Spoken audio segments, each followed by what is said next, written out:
At this time, it's my pleasure to introduce Jessica Lewis. Jessica is a Tai Chi instructor, master personal trainer, and nutritional counselor. She is the founder of her private practice, Sculpture Life, and teaches Tai Chi to populations including veterans and college students. Joining Jessica is Monica Mataka, a Tai Chi instructor who works in Martial Arts Academy and several senior learning centers. They both will demonstrate Tai Chi. Take it away, Jessica and Monica. So, hi, everybody. I wanted to begin tonight by sharing a little PowerPoint. So Monica and I are going to stop our videos and let me share my screen a little bit here.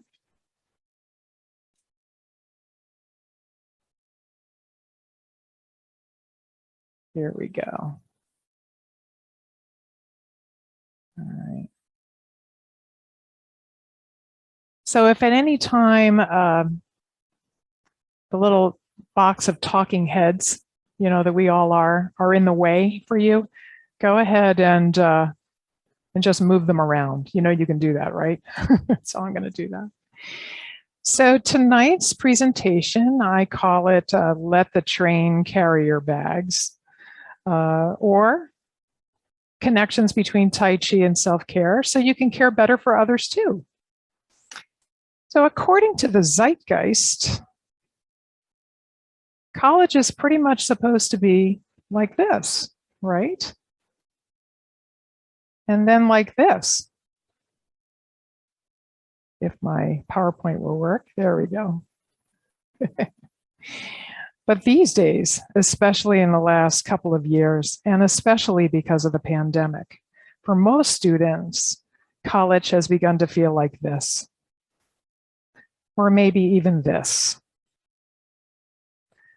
Seriously, I'm sure everybody in the room here tonight is already fully aware that the average college student today is feeling more emotionally overburdened than ever before. No wonder we're witnessing an uptick in mental health diagnoses and suicidality among college students. But as Chaplain Pam mentioned, in addition to being accredited to teach Tai Chi Chih, I'm also certified as a master personal trainer and a nutritional counselor. So I'm sure you can imagine that people ask me all the time, what is it with you and Tai Chi, Jessica? I mean, everybody knows the best way to get and stay healthy is by eating right and exercising, right? I always think the answer to that question can be found in this popular Hindu fable. One day, a very famous guru was traveling across India on a train when he observed a man literally carrying 2 overstuffed suitcases. "Young man," the Sri remarked, "you can carry those bags yourself, or you can put them down and let the train carry them for you." So where I'm going with all this is, today I'm going to tell you a little bit about an easy and fun way for anyone, especially college kids, to simply travel lighter always and in all ways. And then, of course, I'm going to show you a few moves. And of course, I'm going to invite you to play along with me so you can experience a teeny taste for yourself. Now, of course, I can't ask for a show of hands in this format, but I bet all of you have heard of Tai Chi. It's kind of sexy right now, right? But what most people don't know is there are actually lots and lots of different kinds of Tai Chi, and they're all kind of like siblings with really close, loving relationships, since they all stem from Qigong, which is really the father of all energy medicine. And Qigong's roots run pretty deep as well, since it's considered an outgrowth of the I Ching, or the Book of Changes, which was published way back in 2852 BC. But how do Qigong and all its associated Tai Chi practices, and even modalities like acupuncture and in some ways EFT tapping, actually work? In really plain language, basically they're all easy ways to become more aware of what we really are. Plus, they sort of smooth out and increase the flow of energy throughout the body's meridian systems. I think it's funny, we now actually have definitive proof that meridians exist. A recent study at Seoul National University confirmed that meridians are actually a crucial part of the cardiovascular system. We call it the premovascular system. I always think it's kind of funny how we Westerners often feel the need for fancy new equipment and experimentation in order to prove what the ancients already knew. But, I'm digressing. So anyway, fast forward back to today. And we see there's really a single distinction in the way all Tai Chi practices can be categorized. There are those which have what's known as a martial application. So in other words, if the hand slices past the face in sort of a slow karate chop motion, and the eyes follow that hand, it's because theoretically there's a bad guy coming at you from that direction. And then there are those which are simply considered a moving meditation. Now, I actually hold certifications in 3 different styles of Tai Chi, but one style in particular, known as Tai Chi Chih, which truthfully I teach at least in part during about 99.999% of my classes, is the only Tai Chi practice which falls solely into that second category. Even more importantly, though, the Arthritis Foundation, the American Medical Association, and the Mayo Clinic have all endorsed Tai Chi Chih specifically as both an evidence-based moving mindfulness practice and a viable drug-free treatment option for a huge list of physiological and psychological conditions. If you're curious to learn more about all this, great places to start are the Harvard Medical School Guide to Tai Chi, and the CDC's widely published research on the benefits of Tai Chi. Or for more information on the current medical studies linking Tai Chi Chih specifically to positive changes in all the following conditions, visit taichichih.org and tccommunity.net. Check out what's at the top of this long list: depression, anxiety, and stress. But then, of course, there's also weight loss, various inflammatory conditions, sleep quality. That is huge. If you can't sleep, your health pretty much falls apart from there. Balance, activities of daily life, pain relief, of course, peace and joy, general immune system function. Didn't we just pass through a pandemic? Various chronic diseases, including cancer and arthritis. But here's where the research gets really interesting. I wonder if you're all familiar with the work of Dr. Richard Davidson, very famous neuroscientist. Almost 20 years ago, he and his team at the Center for Healthy Minds in the University of Wisconsin in Madison commenced their now well-known and groundbreaking research on the 4 basic constituents of well-being, which are a sense of resilience, a positive mental outlook, the ability to pay attention, and an attitude of generosity. So thanks to Dr. Davidson, we now have hard science proving that even just a few hours of mindfulness not only dramatically impacts neuroplasticity, but even more importantly, also enhances all 4 constituents of well-being. So in other words, those who practice mindfulness of any kind are also learning to be well. I just want to say that one more time. Those who practice mindfulness of any kind are also learning to be well. But if what I just said sounds too impossibly woo-woo to be true, it does sound a little bit like snake oil, Let me remind you that I'm also a certified Tai Chi for Veterans instructor. Bearing in mind that the Department of Veterans Affairs has always been this country's largest government entity, and pretty much by design, moves and makes changes very slowly. Consider this. For an organization as large as the Vet to not only acknowledge Tai Chi as a viable treatment option, especially for the current epidemic of veteran mental health issues, but to create a federal program which foots the bill for several million American veterans to participate in the classes for free, means that the research on the benefits of Tai Chi is both huge and irrefutable. Okay, I can practically hear all of you thinking, but what on earth does any of this have to do with that Hindu fable? So here's the situation. We live in a loud culture, which supports distraction over introspection, plus actually rewards multitasking. I mean, all these electronic devices we're able to run simultaneously inherently means we're literally incapable of paying close attention to pretty much anything.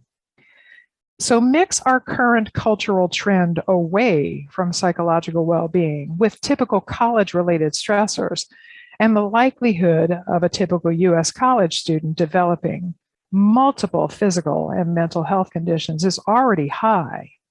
Add a pandemic into the mix, however, and you've got a perfect storm.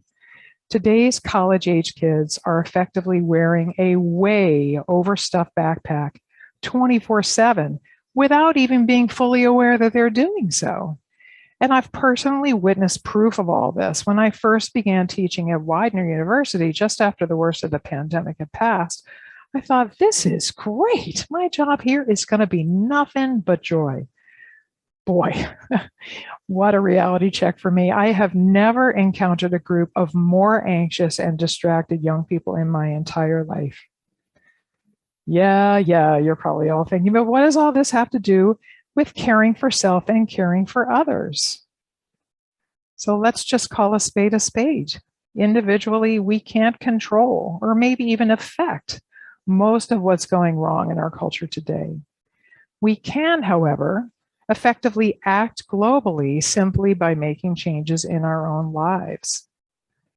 It is true that happier, healthier, more relaxed individuals make for happier, healthier, more relaxed households or dorm suites, and then dormitories, and then college campuses, and then towns and cities. Or as Dawn so adeptly already pointed out, we have got to place the oxygen mask on yourself before helping your travel companion with theirs. How are you going to put the mask on your neighbor when you're already out cold? So if I leave you with only two little things today, I'd want them to be these. Perhaps the first greatest side effect of practicing Tai Chi Chih is that it enables you to become aware of all the heavy bags you're carrying, then simply put them down every now and again. In other words, Tai Chi Chih really can help you travel lighter, sometimes even through the darkest days of your life. And the second possible side effect of practicing Tai Chi Chih is the entirely possible global ripple effect. Think of it this way. What would the world look like if we all simply felt more naturally resilient, could see the world with slightly rosier colored glasses, were able to pay closer attention to the little things, then felt more grateful for all the good stuff we've already got? Plus, not only noticed the person right next to us could really use a hand, but actually lent them one. So I'm going to quit my share now. Let me turn myself back on here. So I think I'm just going to zip it now. I want to show you all a little taste of how it actually feels to let the train carry your bags. Now, I'm going to switch cameras in a few moments, and then I'm going to go ahead and spotlight, or Monica's already spotlit, so I'm going to ask her to turn her camera back on. Now, in the Tai Chi Chih community, as you know, with many people here today, I think that we can all probably pinpoint things like Tai Chi Chih that actually saved our lives. But frankly, that statement is more true for Monica than it is for most of us Tai Chi Chih instructors. She discovered and became quite dedicated to the practice in her teens, specifically because of some serious physical and mental health concerns stemming from a broken pelvis, including severed nerves, foot neuropathy, emotion regulation issues, which eventually led to legal troubles, including time at a detention center and a 3-year probation, all before graduating high school. Tai Chi Chih literally made a huge and profound difference in her life at about the time most folks would be focusing on maybe lower level high school and college drama. Monica was also working towards her teacher's accreditation. So these days, she brings her direct experience to bear on the way she teaches anybody from teens to seniors. But her long-range goal, however, is to focus exclusively on the young. So we're going to start today by exploring a few of the movements from a seated position. And then when I switch to standing, if I face sideways, Monica's going to face forwards and vice versa. And that way you can see the movements from a couple of different angles. Plus, hopefully, you'll begin to get how adaptive this practice can be. Frankly, I've met a lot of people in the world who can't do lots of different kinds of Tai Chi, but I have never encountered anybody who can't do Tai Chi Chih. There's always a way to modify the practice to the point where anyone can do it. So all you're going to need to do today is pick the position or the view that makes the most sense to you. Just copy what you see. Everything's going to be fine. And now there's just a couple more things I want to go over before we start. I really want you to get that there's literally no such thing as bad Tai Chi Chih. It's all good, and it just keeps getting gooder. The only trick to doing it right, here's the big paradigm shift from our regular world here, right? Use the effort of no effort at all. So even if you're wondering, am I moving my hands correctly? That is way too much work. Just relax, let go, everything's going to be fine. And I also want you to remember that Tai Chi Chih is the only style of Tai Chi that's nothing more than moving mindfulness. So by playing along with us today, you're also going to be beginning the process of rewiring your brain and learning to travel lighter. And last but certainly not least, if it all falls apart and you get completely lost, just enjoy the ride, okay? So I need to set myself a timer because when I teach, I often lose track of where I'm at. Let's see, we wanted to end at 10 of, so I'm going to set the timer for 15 minutes. Here we go. All right, let me switch cameras. Oh, good, Monica's already spotlit. Here we go. Okay. All right. Could you tell I was on a ball? I kind of bounce a little bit when I when I sit on the ball. All right. Good. There's Monica. Good. All right. So the first thing I want us to do is just begin to feel the sit bones touching the chair. In fact, if you're leaning back against the chair, just sit a little forward so that you're in charge of your own spine. Okay. Just imagine your head as sort of a balloon that's lost a little bit of helium. So instead of floating up into the sky forever, it's just going to hover there, and let your spine just kind of hang down from the balloon like a string, right? And then feel your sit bones touching the chair. Let's just take a moment to feel those sit bones, right? Now, here's the thing. All the panelists did such a good job tonight. Richard especially was talking about how we're all in this together and we're all the same. You know, I'm a personal trainer, so I know for a fact when you strip down our skin, we all look exactly like this. This is what the pelvis looks like. And when it's sitting on a chair, this is what's going on. And that's why these sit bones start to hurt. If you sit there for long enough, you got the weight of your whole upper body all coming down to rest on these little points. But here, this is what I want you to see. These are curvy edges, all right? So we know from physics that curvy things can move really, really easily on a flat surface. That's just a fact, right? So while we're sitting here in our chairs, in fact, put one hand on your belly, like maybe about halfway between your groin and your belly button.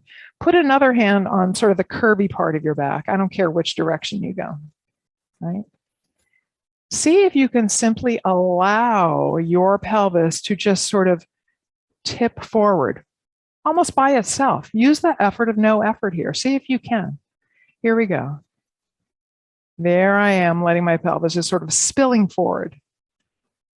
And this is me letting it roll back. Let's do that a couple times.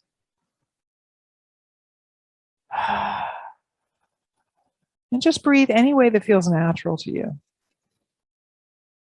The best way to breathe in Tai Chi Chih is to breathe. Now, I don't know about you, but when I let my pelvis roll forward, I kind of feel my belly rounding out a little more, and I feel the curve of my back getting a little curvier. And then when I let it roll back, the reverse is true. I feel my back getting a little straighter, all right? Let's just do that a couple more times. See if you feel that under your hands. So what you're feeling is this natural capability of our bodies to expand and then contract. You know, in many ways, we're acting like the governing principles of the universe when we move in these ways. This is the way the universe works. It's in constant flux between expansion and contraction. So now we're just going to let the whole rest of the body respond to what's going on in the center of you. Go ahead and let one foot move slightly out away from the other foot. I'm going to move my left foot out like an extra inch. When we stand up, you're going to see why. This is mostly just a placeholder right now. And just imagine that you have a big round platter right out pretty much in front of your heart, and it's about the size that you can hold with your arms, and it's nice and level, right? So put your hands at the back of the platter.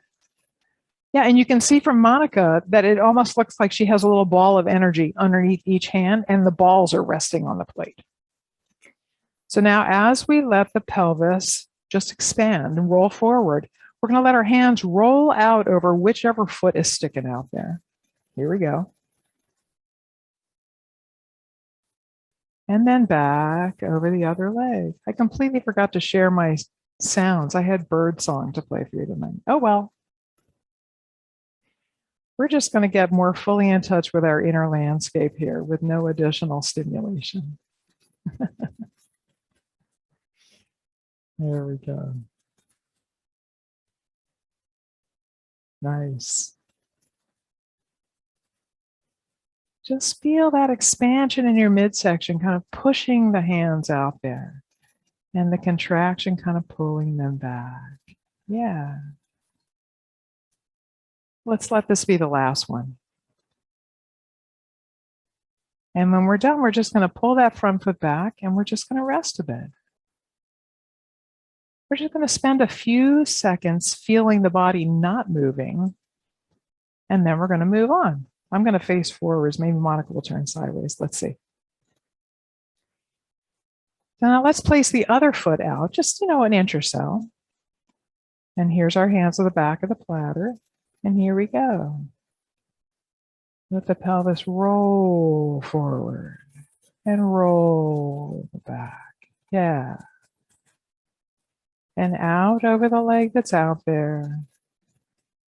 And back towards the center of the body. Yeah. Now, this particular practice only has 20 moves, which is one reason why it's so easy to learn. Because we flow from and then back to a few moments of motionlessness, or you could call them mindfulness, you can mix and match the order, which is another reason why this practice is so easy to learn. And as you see, it can be done by literally anybody, even the wheelchair bound. I've worked with folks that were paralyzed as well, and we had them just visualize themselves doing the movements. This is going to be your last one. And just flow back to your chair. Good. I'm going to stay forward for this next one. Let's do a slight variation on the movement we just did. So go ahead and place your left foot out, just, an inch or so. And we're going to start at the back of the platter again. And the hands are going to start to move as you expand. And then just in front of the shoulder, on the same side of the body as the leg that's further out there. It's going to be suddenly as if you have a ball of energy between your hands. And you just show it to the front edge of the plate, and it just drops off. Nice. Nice. Let's do two more here. And this is going to be our last one.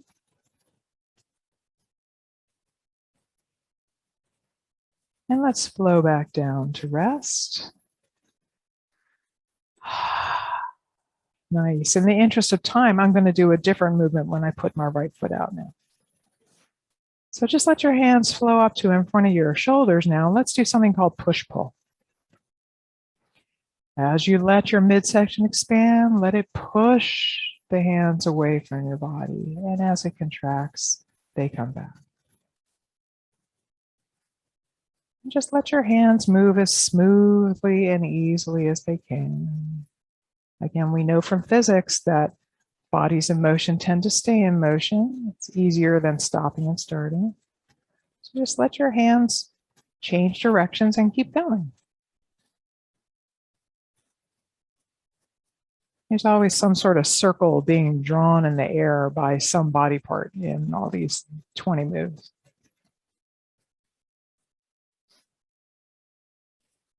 Let's do 2 more. Nice. And last one. And just float back down to rest. Feel your body resting. Let's do one of the side-to-side moves seated, and then we'll stand up. Okay, so instead of twisting at the waist, which can be very uncomfortable for the back, what you're going to do is let your pelvis just sort of swivel a little bit. Just let it swivel a little bit. So put your hands on your legs, and let's all turn, let the belly button flow that direction. Okay, it's my left, but it'll probably look like your right. So here we go. Excellent. Did you notice that your left knee probably just came forward a little bit and probably your right shoulder went back? Let's go the other way. Yeah. So you might feel your weight shift ever so slightly from sit bone to sit bone. But mostly like your head is stable and your upper body is just sort of rotating. Good. So let's all do that again. We're going to let the belly button flow that direction. And whichever shoulder's in the back there, just raise that hand and put the other hand in front of it. It's like we've got another little ball in our hands now. And now as we turn the other direction, it's going to pull the hands along for the ride. And as we turn back again, they flow back where they started. Nice. Nice. And you can see how Monica's actually sort of turning the corner on either end of her little weight shift there. She looks great. We're just going to keep on rotating here.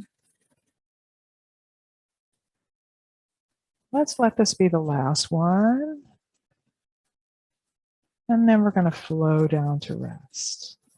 Let's feel our bodies resting for a minute. Let's go back the other way. We'll do fewer repetitions so we can get to standing here.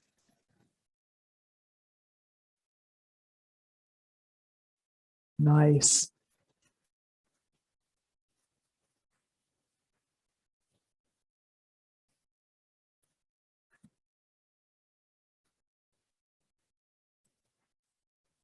Very nice.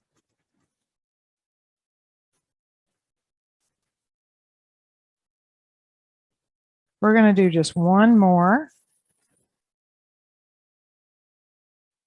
And let's flow back to rest.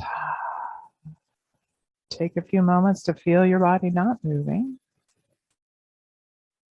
And now we're going to move on. I'm going to stand up. Monica, if you'd like to stand up too, you can. Folks, if you'd like to stay seated, you know what to do now. So just stay seated. All right, so how do we rest when we're standing? You're just going to, if my feet were my hands and I could pick them up and show them to you, you'd see they're sort of in a V. So put your feet in sort of a V shape. Yeah.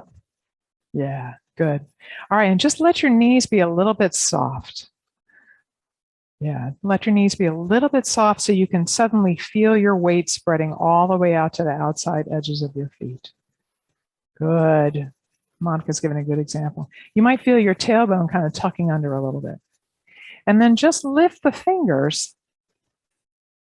Yeah, because remember when you were sitting, your hands were resting on your thighs. So now they're just sort of resting on an energy pocket.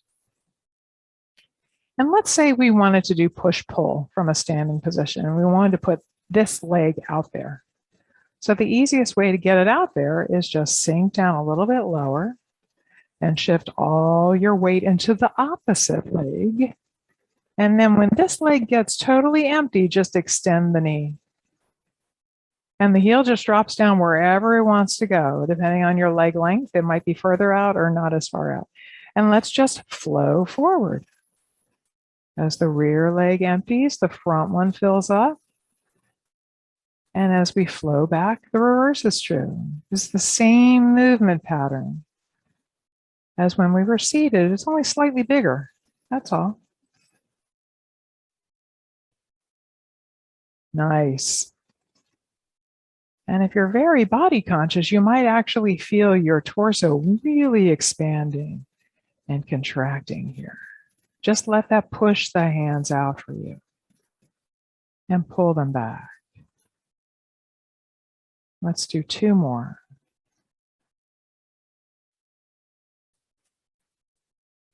Let's do 1 more. And then to end it, you wait till all of your weight's on that back leg and then just stand up on it and float down. Nice. I'll tell you what, I'll stand sideways. Monica can face forward. Here we go. Let's do another movement called bass drum. I love this movement. We're going to sink down a little lower. I'm going to let all of my weight flow into my right leg. And then just let the empty left leg extend. And then the hands come up to about chest height. And they're about, I guess, about shoulder width apart.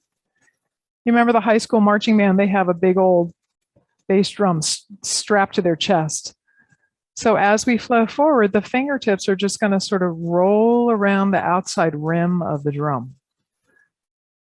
And back. Yes. Nice.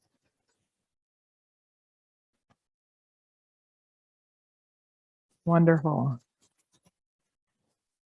The Q&A folks were doing such a great job of talking about self-care. Boy, this is something that anybody can do, and it doesn't cost a thing, for Pete's sake. Let's do 1 more after this one.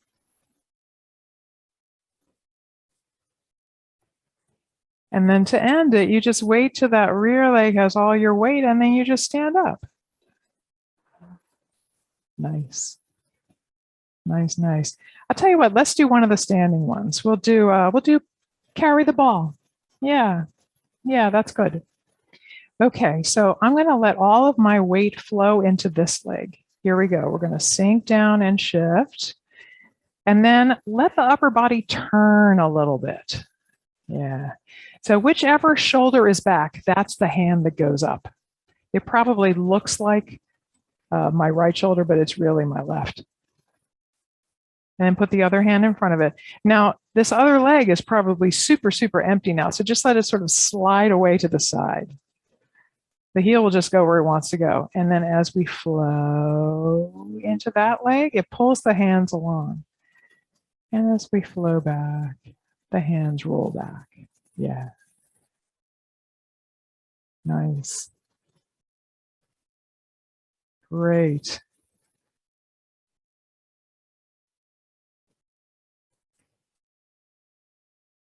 Nice. Let's end it here. We wait till all the weight's on one leg and we just stand up on it. Feel your body resting for a moment. And let's go back and do the other side. Sink, shift, turn. Yeah.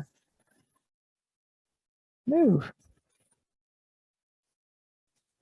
It's just like walking in slow motion. Nice. And notice how there's no slicing, chopping motion of my hands. My eyes aren't following the hands. It's just meditation in motion. That's all it is.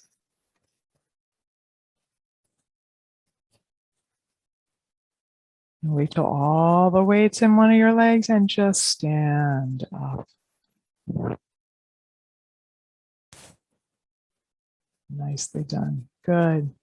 I'll tell you what, I'm going to pull up and get back on my ball here and show you just a couple more things. Monica, thank you so much. I'm going to unspotlight her. There we go. Thank you, Monica. Yeah, remove the spotlight. There we go. Whoops. Let me change my camera. Good. So how'd you like that? You can be honest. Was it a little bit confusing? But here's the thing. I'll bet you anything. If you were a little confused, wasn't it the easiest confusing thing you've done in a long time? All right. So let me turn my screen share back on. Let's see here. I want to stop my video there. There we go. Good. So here's the spot on my website where you can always find my complete class schedule. And here's the page where you can read all about the history and the medical benefits of Tai Chi Chih. But from here, you can also jump right to my Tai Chi for Veterans page or my complete class schedule or even my videos page. And that's the golden ticket right there, because you can watch all of the 20 moves broken down into chapters and even a couple of complete practices where I don't actually talk at all. I know I'm an overtalker. Now, here's the thing. Rock solid research seems to indicate that changes in physical and mental health can easily result from only a few weeks of practice. As little as 15 minutes a day can do the trick. You know what? I have never encountered something that requires you to put so little skin in the game with such a large potential result. But even if joining a class simply isn't your thing, between my website and YouTube channel, I've posted close to 100 free videos. So if you can simply commit yourself to spending a few minutes daily following along with me, it really won't take long for you to begin feeling for yourself how easily it really can be to go with the flow, or as I like to say, an acronym for following love over worry. And that's about all I got for you tonight. So I'm happy to answer any questions or talk about anything you feel like talking about.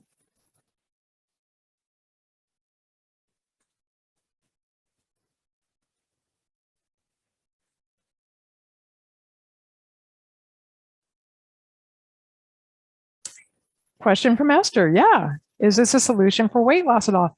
Actually, a lot of people have lost a lot of weight by doing nothing different in their lives except for practicing Tai Chi Chih. There have not been any research studies done specifically on weight loss and Tai Chi Chih, but I personally do know a lot of people that have lost a lot of weight. You're following me on YouTube. Thank you, Esther. I appreciate that. I appreciate that. I'll go ahead and put my website in the chat. You know what? Here's the thing. If you are on my website, no matter where you are on the site, you can slide down to the bottom of any page and either just shoot me an email or click a button and call me on the cell. There's also a contact button up in the upper right-hand corner of my website, no matter where you're at. And if you click that, you'll automatically be slid down to the bottom. And you can also follow me across all the different social media channels that way too. There's little hot links. Click, click, click.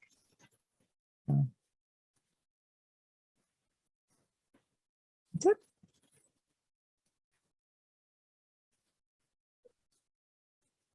Thank you so much, Miss Jessica and Monica, for showing us yet another resource that we can utilize in reference to dealing with the stress that is in our lives. Thank you so much for that.